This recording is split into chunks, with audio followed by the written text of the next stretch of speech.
Bonjour à tous, ici Freezox, le gamin de l'espace. Donc aujourd'hui, nouvelle vidéo. Ça passe sur les séries que j'ai présentées. Déjà, il faut que faut encore que j'ai de l'argent pour installer mon matos. Je prends du temps, ça me laissera le temps de préparer la semaine pour installer le matos et tout. Donc aujourd'hui, je vais vous présenter la maquette, ce sera la maquette de notre chaîne. Donc la fusée la plus emblématique que j'ai pu avoir. Donc cette fusée, elle sera très impressionnante si vous... Donc en gros, c'est la Saturn 5 en Lego. Voilà. Donc elle fait 1 mètre, donc elle est donc en moyenne de 120 francs ou euros. Bah bref, j'ai pas envie de dire monnaie parce que sinon j'ai pas envie que les gens sachent où j'habite parce que voilà, vous savez, si vous connaissez la monnaie, bah voilà. Ensuite après, donc en gros les étages sont très détaillés hein, avec le logo de l'Amérique, USA, ouais, bref, ils ont tout fait. Donc en gros, j'ai bien fusée dans le module de commande ici. Bon, franchement, c'est très bien fait. En tout cas, après, ici, les petits moteurs RCS pour se diriger dans l'espace, les cannelures, moteur d'hydrogène, ici, oxygène. Donc en gros, cet étage fonctionnait à eau. Donc ça, c'est le S1C qui... D'ailleurs, je vais vous montrer hein, que la fusée peut se détacher. Donc voilà, donc ça c'est la partie du coup. Donc là-dedans il y a un module lunaire, donc franchement c'est très très bien fait. Surtout que franchement moi j'adore cette fusée. Oh, bah, tiens, il y a une pièce qui s'est détachée. Donc ici on a le S2. Le S2, donc c'est un moteur. Donc le S4B qui est là, qui équipe également les fusées Saturn 1B et Saturn 5, ben, en tant que troisième étage, ben, il a un moteur J1 tout seul. Celui-là on a 4. Et là, je vais vous parler également sur cette fusée du moteur le plus puissant et le plus badass qu'on ait pu jamais avoir dans l'histoire. Là, le F1. Du coup, ben, cette fusée ben, elle utilise du kérosène. Donc ici, on a le réservoir, de kérosène. Du coup, au-dessus, après, il y a ici le réservoir d'oxygène. Du coup, ici, il y a un point faible de la structure. Donc les cannelures servent juste à renforcer. Et du coup, sur la maquette Lego, c'est ça.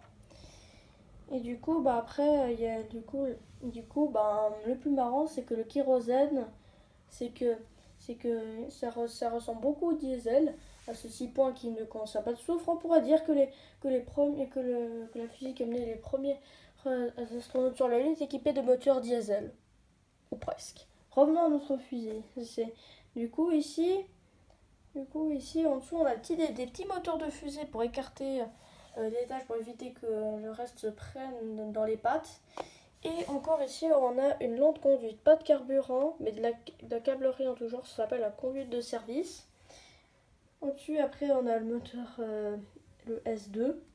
Donc ici cet étage le carburant est totalement propre puisque parce que ça crache que de l'eau. Voilà, ça crache que de l'eau, donc d'ailleurs j'ai oublié de le découpler, mais je vais le faire.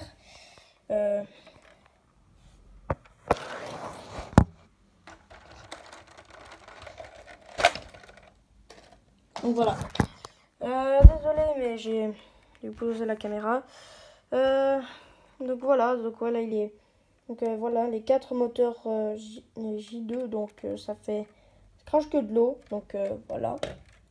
Et ici on a ici les 4 moteurs, donc voilà les petits boosters, là je crois qu'il doit être quelque part par là, donc juste ici les petites conduites là que vous voyez, ça c'est moteur pour écarter, donc voilà. Donc aujourd'hui je vais présenter la Saturn 5 en Lego, mais en tout cas je vais vous expliquer toutes les phases de vol. Du coup, la Saturn 5, elle était montée au sommet.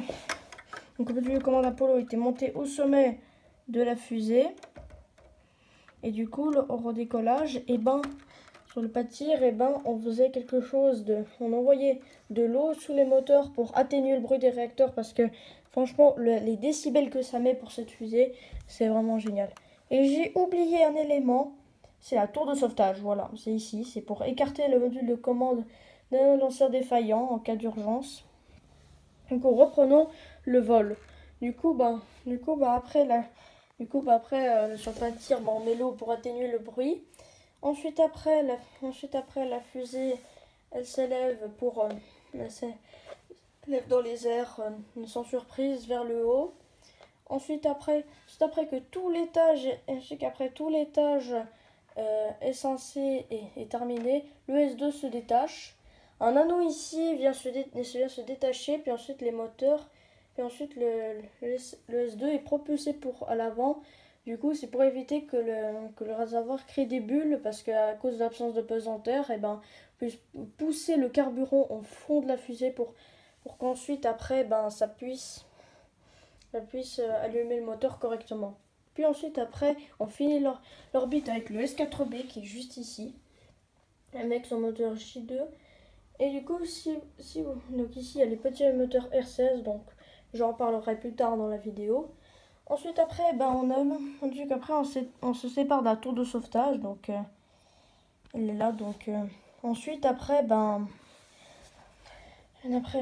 tour de sauvetage, après on éteint le S4B, puis on attend le moment pour faire le transfert de Oman pour envoyer la fusée sur la trajectoire de la Lune. Et surtout, cette trajectoire, elle avait un très bon avantage parce que grâce à ça, en cas d'urgence, si le moteur est défaillant, la traction de la Lune va capturer le vaisseau et le précipiter vers la Terre. C'est qui a bien été aidé pour l'équipage d'Apollo 13. Mais on en reparlera dans une autre vidéo, dans le programme spatial américain dont j'ai parlé dans la première vidéo. Ensuite, après, le module de commande. D'ailleurs, je vais juste chercher des trucs parce que c'est la fusée vu qu'elle est tellement grande que là, je dois chercher un truc. Donc, j'ai encore des Lego, hein, vous savez, j'ai beaucoup de Lego. Donc le module de commande, j'ai oublié, mais j'ai cherché le module de commande, c'était dans ma chambre. Bon, voilà, c'est ça. Donc des vitres, des grimpes pour s'accrocher et surtout beaucoup des vitres renforcées pour éviter qu'elles explosent à cause de la pression, parce qu'avec l'accélération, du coup, je vais monter le module de commande Apollo. Du coup, je vais séparer la tour de sauvetage. Donc en gros, je vais continuer la suite tout en laissant la caméra filmer. Mais surtout que le truc, c'est que surtout que le module de commande possède un port d'arrimage.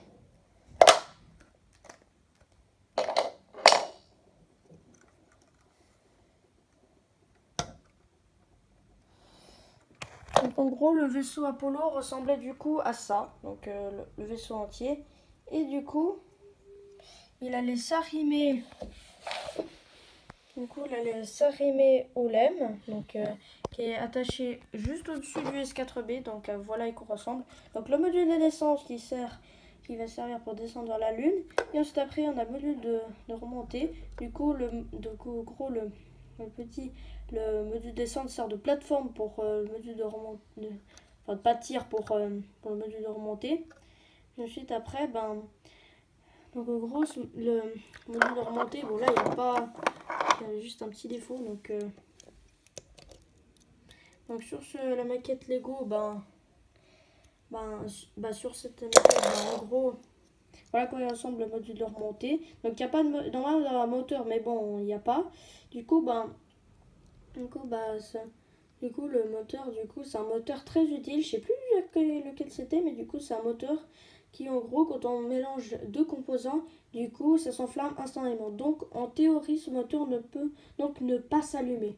Autre chose, du coup, dans l'apesanteur, l'apparence, les flammes ne jaillissent pas.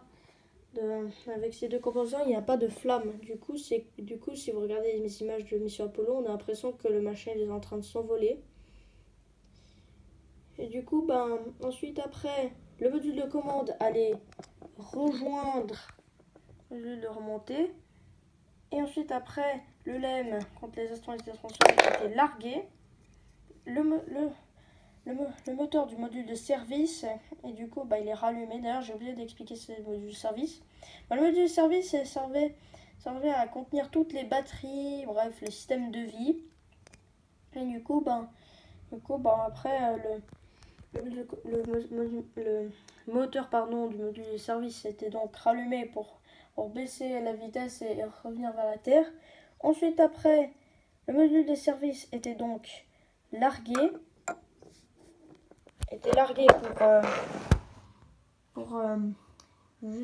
Pour que le module de commande rentre. Et puis, sur le module de commande, mais il n'y a pas sur la maquette Lego, il y a normalement un bouclier thermique. Donc en gros, la capsule, elle rentre normalement à un angle à peu près comme ça. Et ensuite, après, il y a 2 parachutes qui viennent se déployer et elles se posent en mer. Donc voilà, c'était la vidéo d'explication sur la Saturn 5. Donc en gros, les moteurs RCS aussi, que j'allais en parler, c'est un système pour se déplacer dans l'espace.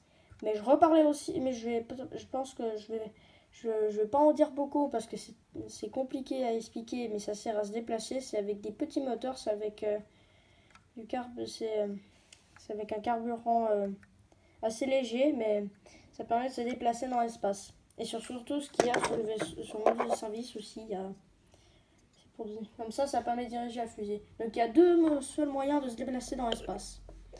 Donc pour bouger quand il n'y a pas d'air. Donc il y a les gyroscopes qui équipent également les satellites et encore le télescope spatial Hubble. Mais le télescope spatial Hubble, je vais en parler encore une fois dans une autre vidéo. Et surtout, c'est tout ça, je vais expliquer aussi encore dans une autre vidéo pour que ça soit bien précis parce qu'il faut encore qu'il y ait du temps surtout.